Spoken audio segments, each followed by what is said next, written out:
sauté d'à peu près 26 mètres de haut. C'était incroyable. Mais tout ça avait une raison.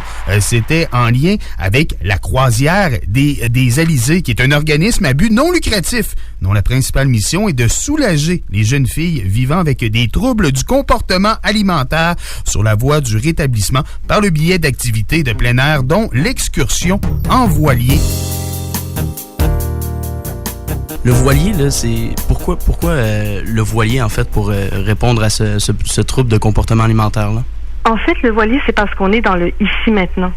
Ce qui est extrêmement important, parce que quand tu as des pensées obsessives et tout, tu sais, quand ça roule dans ton cerveau, je veux pas manger, je vais grossir, etc., le fait d'avoir ce moment-là de plénitude où tu es en contact avec la nature, puis tu vis le moment présent, parce que on le sait, à Cap-Alègue, la navigation, c'est pas toujours aisé.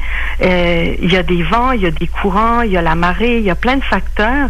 Alors, le fait de tenir la barre ou d'être en équipe, de hisser les voiles, de manœuvrer, de faire des virements de bord, c'est des moments vraiment extra pour être dans l'action.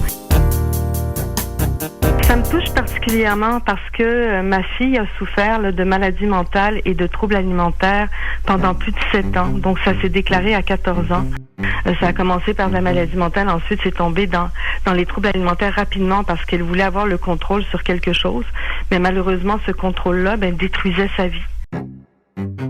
Elle s'en est sortie, puis c'est une merveilleuse jeune fille, Ariane. C'est que c'est la pointe de l'iceberg, le trouble alimentaire. Derrière ça, il y a une extrême souffrance.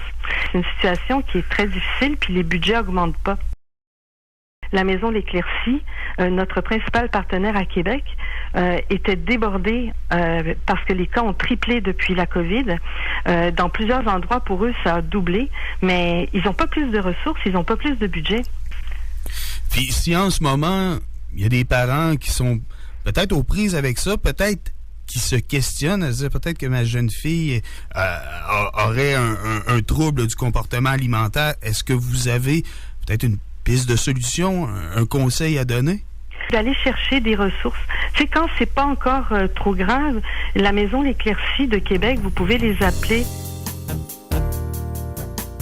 Comme on peut avoir ces ressources-là à distance, c'est une bonne chose quand on est en région. Tu sais, on n'improvise pas quelque chose comme ça. Moi, je suis gestionnaire de projet, j'ai le voilier, j'ai la passion, mais autour de moi, j'ai une équipe formidable et c'est ça qui compte.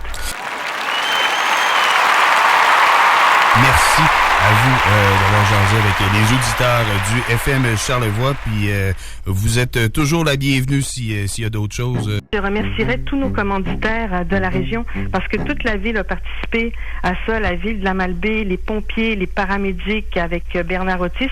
Notre commanditaire principal, le Manoir Richelieu. Il y a Tout et compagnie également et Prana. Donc tous nos commanditaires et tout le monde, je les remercie énormément.